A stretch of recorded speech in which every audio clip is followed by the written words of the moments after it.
여러분, 전세값이 매매값을 넘어서는 것을 깡통전세라고 합니다.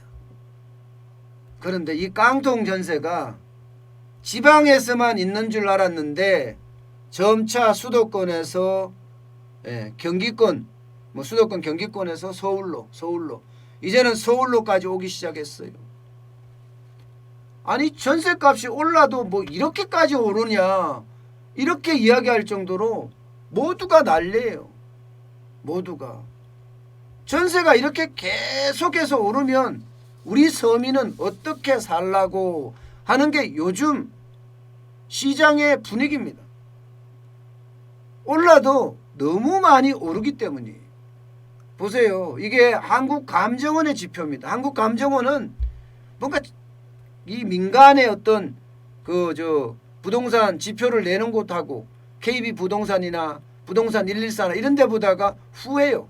후한데도 9월에 전세값 상승률 보세요. 0.53입니다. 5월에 임대차 보호 3법이 나오기 전, 그러니까 계약갱신 청구권제나 전월세 상한제나 전월세 신고제가 나오기 전에는 전세 가격이 안정이 됐습니다. 전세 가격이 0.09%잖아. 0.09%. 근데 이게 임대차 보호 3법이 나오니까 그야말로 폭등했습니다. 8월에는 0.44까지, 그리고 9월에는 0.53까지 폭등했어요. 폭등한 이유는 제가 세 가지를 간단하게 그냥 말씀을 드릴게요.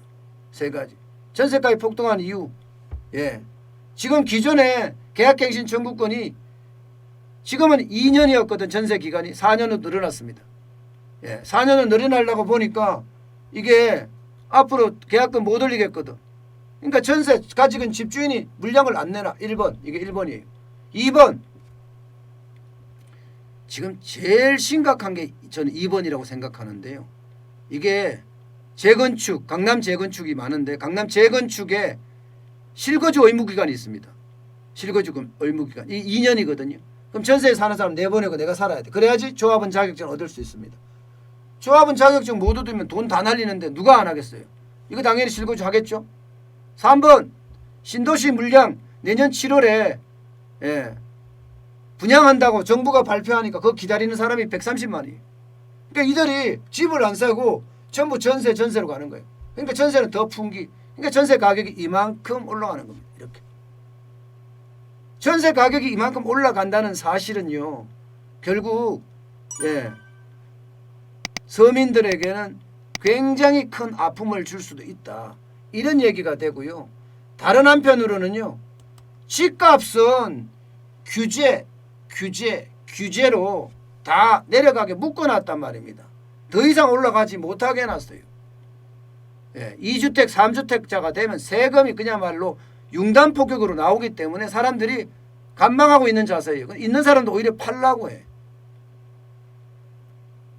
그러니까 매매 가격은 묶여있는 상태인데 전세 가격은 계속 치고 올라가다가 이제는 아이고 턱밑까지 갔다가 넘어서 버리자. 왜? 물건이 없으니까. 전세 가격에 물건이 없으니까 전세 가격은 올라갑니다. 이게 인지상정이라고 봐야 돼요. 인지상정은 또 이런 데 쓰는 게 아닌가요? 당연한 걸로 봐야 됩니다. 당연한 걸로 봐야 돼요. 전세 가격이 이렇게 치고 올라갔어. 그럼 언젠가는요. 매매 가격이 이렇게 치고 올라가요. 전세 가격이 점점 올라가면 자꾸 매매가를 위를 치거든요. 지금 그런 상황에 도달을 한 거예요. 그러니까 깡통 전세가 넘쳐난다. 이런 얘기가 나오는 겁니다. 그러면 실제로 얼마나 내려갔느냐. 이게 여기저기서 다 내려갔는데요. 보시면 파주, 남양주, 김포만 보겠습니다. 파주에 여기 있는 것처럼 월드 메리디앙 전세가만 2억 2천만 원, 매매가는 2억 1,500만 원. 똑같이 남양주에 있는 스카이뷰 하트 3억 8,500만 원. 이게 전세가예요. 근데 매매가는 3억 3천만 원. 더 비싸죠? 김포 신한아파트 전세가는 1억 8천만 원, 매매가는 1억 7,300만 원. 다 높습니다. 다. 여러분 이렇게 되니까 시장에서 또 희한한 일이 발생을 합니다. 희한한 일이. 바로 갭 투자가 또 일어나고 있어요. 그것도 굉장히 많은 갭 투자가. 정부는 지금 갭 투자하는 사람을 투기 세력으로 생각을 해서 쉽게 말하면 조졌잖아요. 지금까지 계속 조지잖아요. 예. 그런데 이 갭 투자하는 사람들이 다시 늘어나는데 더 웃긴 거는요. 지방에 있는 이렇게 전세값이 역전된 아파트를 사는 거예요. 그러면서 돈을 받고 이게 돈을 주고 집을 사는 게 아니라 돈을 받고 집을 사는 거예요. 돈을 받고. 세상에 돈을 받고 집을 사는 사람이 어디 있겠습니까? 바로 대한민국에서 일어나고 있어요. 이 대한민국에서 이런 사람들이 갭 투자를 엄청나게 하고 있습니다. 지금 김포, 파주, 화성, 시흥 순으로 많은 사람들이 전세값을 받으면서 돈을 받으면서 갭 투자를 하고 있어요. 왜 그만 그렇게 가능한가? 여러분, 지방에 있는 아파트 공시가격이 1억 이하인 경우 많습니다. 1억 이하인 경우. 지방의 아파트 공시가격이 1억 이하이다 이러면 취득세도 1%에서 4% 기준 취득세를 내요.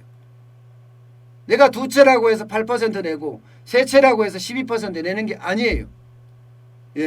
공시가격이 1억 이하기 때문에 그게 가능한 겁니다. 취득세도 많이 내면 4%고 1억에 1%, 3%가 기본이고요.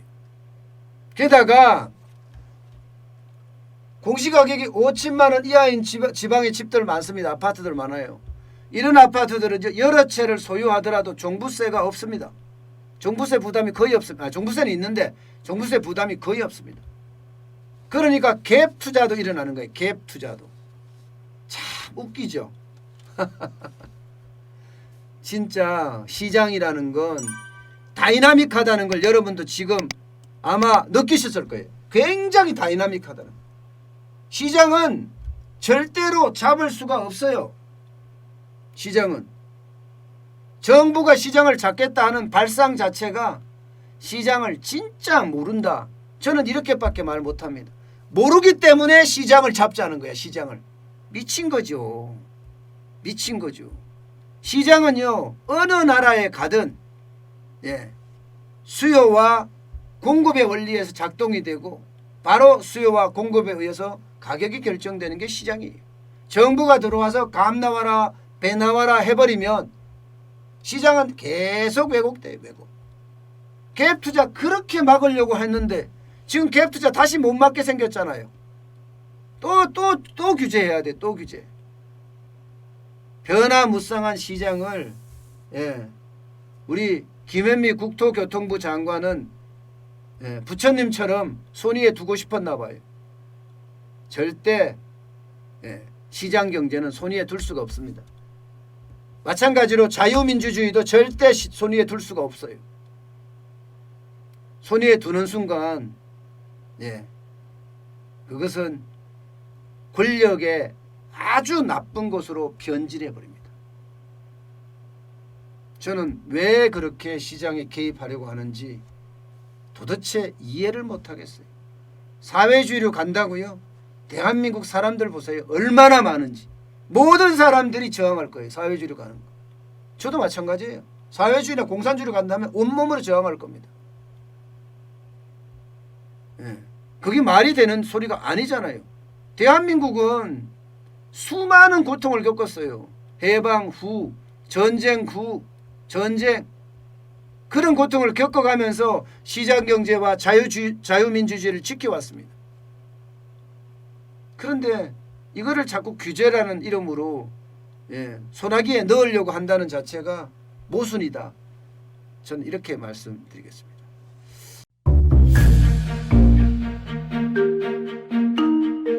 세종대왕과 샤넬 넘버5, 벤츠 자동차의 최고급 기종인 마이바흐의 공통점을 아시나요? 바로 침향입니다.